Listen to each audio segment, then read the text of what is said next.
Olá, pessoal! Chegamos à competência 5, que vai ser a competência mais diferente que vocês vão encontrar pela frente, porque ela vai trabalhar com as projeções cônicas. Até agora a gente se ocupou com as projeções cilíndricas, que são conhecidas como desenho técnico. E a perspectiva cônica, ela geralmente é escanteada dentro dos cursos de desenho técnico, por se tratar de uma perspectiva mais orgânica, vamos dizer assim, porque a perspectiva cônica, ela imita a visão humana. Enquanto a perspectiva cilíndrica e toda a dificuldade que vocês tiveram na competência cilíndrica, na projeção cilíndrica, ocorre porque nada daquilo ali que a gente viu, nem cavaleira, nem isometria, nem sistema homogêneo, nenhuma delas simula a visão humana.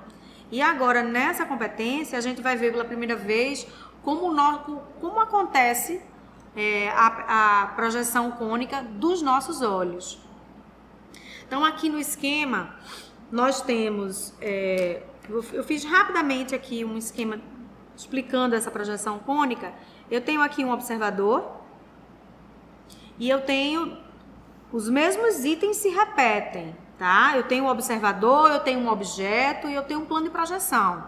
A grande diferença da projeção cônica é que o observador está a uma distância mensurável, a uma distância finita, vamos dizer assim, do objeto.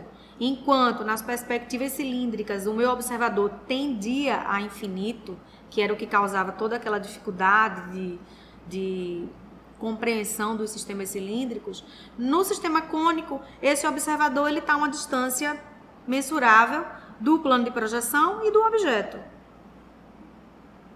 Então, com isso, a grande diferença do sistema cônico é que dos olhos do observador, que agora não está mais tendendo ao infinito, partem as projetantes. Então, com isso, o meu objeto está aqui. Eu estou procurando fazer os mesmos esquemas para vocês observarem as diferenças de um sistema para o outro. Então, eu tenho aqui um cubo simples, eu tenho esse observador e o plano de projeção. Esse observador, dos olhos dele, partem os raios visuais, né, para a observação desse objeto. E aí, essa forma pela qual as projetantes partem dos olhos do observador, ela cria um cone de visão, vamos dizer assim. Deixa eu explicar de outra forma. Então, eu sou observadora e eu estou observando a tela do meu computador. Então, dos meus olhos partem raios visuais que percebem o mundo à minha volta. E como a visão humana, você tem uma pupila, no caso a visão humana, alguns autores dizem que ela é bicônica, porque temos dois olhos. Mas alguns autores consideram que, como os nossos olhos focam no mesmo objeto, os dois olhos, eu crio ali um cone de visão com o vértice nos meus olhos. Então, por isso que a visão humana ela é considerada um cone, porque dos olhos partem os raios visuais, que são, digamos, geratrizes desse cone, e o vértice estaria no olho do observador. Nos sistemas cilíndricos, o que acontecia? Que a gente observou. Esse observador, ele tendia a infinito. Então, essas projetantes, elas ficavam paralelas entre si. E agora elas voltam a se encontrar com o vértice que é mensurável, que está nos meus olhos. Com isso, todo o desenho do objeto muda de perspectiva. A gente vai ter um desenho muito mais orgânico, muito mais parecido com o que a gente vê. Na verdade, se você pegar qualquer fotografia, ela vai ser uma perspectiva cônica, de uma, de duas ou de três fugas, mas ela vai ser sempre uma perspectiva cônica. Então, talvez o maior paralelo que eu possa traçar para vocês, em termos de analogia com a projeção cônica, seja a fotografia. Voltando aqui ao nosso esquema, então, esse objeto, ele fica desenhado aqui no meu plano de projeção, dessa forma. Essa é a imagem. Na verdade, é aquilo que eu falei para vocês desde a primeira competência. Essa é a cena que simula o que está acontecendo para que ocorra uma projeção cônica. Na verdade, a gente vai se fixar na imagem. O que vocês vão desenhar para mim, todas as tarefas semanais que vocês vão fazer, os projetos, eles têm base aqui, ó. Eu estou procurando a imagem, mas é importante que você entenda como é que aquela imagem se formou, tá? Então, esse é o esquema básico da projeção cônica. E aí, a projeção cônica, ela vai se dividir em, basicamente, 3 tipos de projeção cônica. A projeção cônica de uma fuga, a projeção cônica de 2 fugas e a projeção cônica de 3 fugas. Por que 1, 2 e 3 fugas? Porque existe uma fuga, um ponto de fuga, que é o ponto da projeção dos olhos do observador no plano de projeção, uma fuga para cada grandeza, uma fuga para a largura, uma fuga para a profundidade e uma fuga para a altura, tá? Então, no desenho da perspectiva cônica de uma fuga, eu tenho aqui a projeção dos olhos do meu observador, então esse é o ponto de fuga 1, tá? Aqui eu tô fazendo já só a imagem, tá? Aqui eu já não tô mais compondo toda a cena, eu tô desenhando só isso daqui. Então, um cubo, tá? Que é o nosso elemento de base. Eu tenho aqui a face frontal dele, desse cubo. Eu tô até desenhando bem a mão livre para vocês verem como a perspectiva cônica, ela é muito mais orgânica, ela é muito mais intuitiva com a nossa própria visão. Então, nesse caso aqui, ó, a minha projetante, ela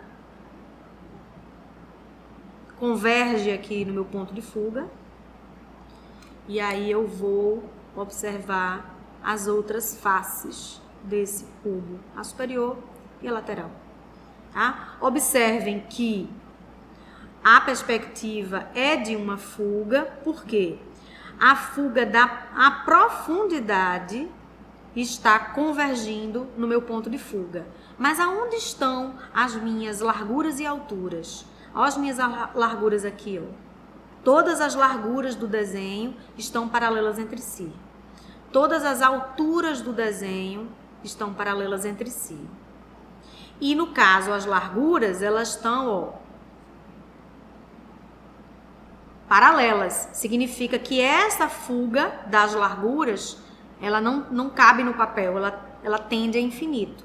Assim como a fuga das alturas também tende a infinito. Então, na verdade, essa é uma perspectiva.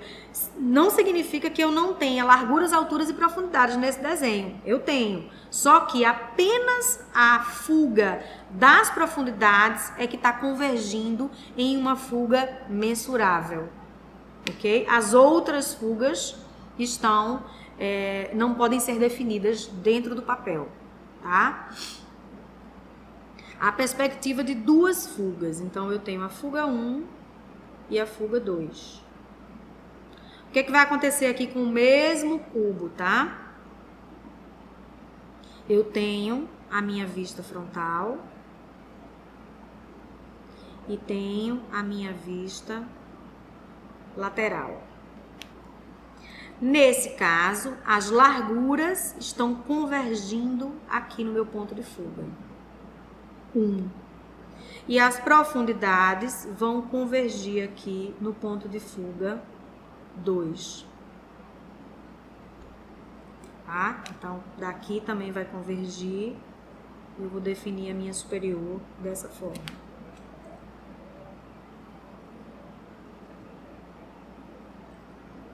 Aonde é que estaria a minha terceira fuga? Que é a fuga das alturas. As alturas, nesse caso, aparecem todas paralelas entre si.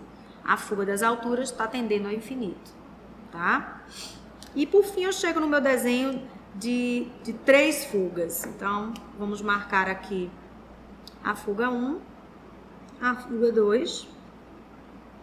E vai aparecer nesse desenho a terceira fuga, tá? Então, vamos lá. Vou marcar um ponto central aqui para fazer minha face frontal.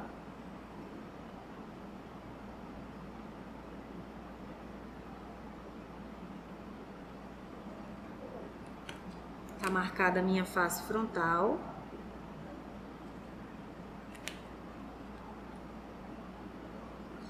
Vou desenhar agora a fuga para a minha vista lateral. Todos esses desenhos vocês vão encontrar no caderno, tá? De atividades.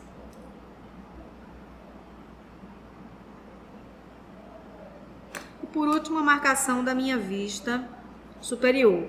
Observem que se você pega um cubo aqui na sua mão, ele em real, no construído, todas as larguras vão estar paralelas entre si, todas as profundidades paralelas entre si e todas as alturas paralelas entre si. Mas quando eu estou desenhando aqui em perspectiva cônica, com as 3 fugas aparecendo, né, determinadas, podendo ser determinadas dentro do ambiente do papel aqui, nenhuma delas vai estar paralela entre si. E é assim que o nosso olho vê. Obviamente que cada fuga, cada desenho desse, todas são cônicas. Continuando o nosso raciocínio, eu mostrei para vocês o desenho das 3 fugas. Na verdade, esses 3 tipos de desenho, cada um se adapta melhor ao que você tem em mente. Por exemplo, as perspectivas de um ponto de fuga, elas são excelentes para design de interior, porque você tem condições, a gente vai ver isso nas próximas videoaulas, a gente tem condições de trabalhar apenas com uma fuga e construir, por exemplo, um ambiente interno de uma sala, de um ambiente qualquer de que você vai fazer o design de interior. O desenho com 2 fugas, ela é perfeita para fazer ambientes, uma perspectiva externa, por exemplo, uma edificação ou até mesmo um mobiliário. E a perspectiva de 3 fugas, na verdade, ela é uma perspectiva muito dramática, ela é usada muito em desenho em quadrinhos e confesso que raramente vejo esse tipo de perspectiva sendo utilizada em design de interiores. Geralmente, essa para um ambiente, a de uma fuga para o ambiente e a de 2 fugas para desenho de imobiliário.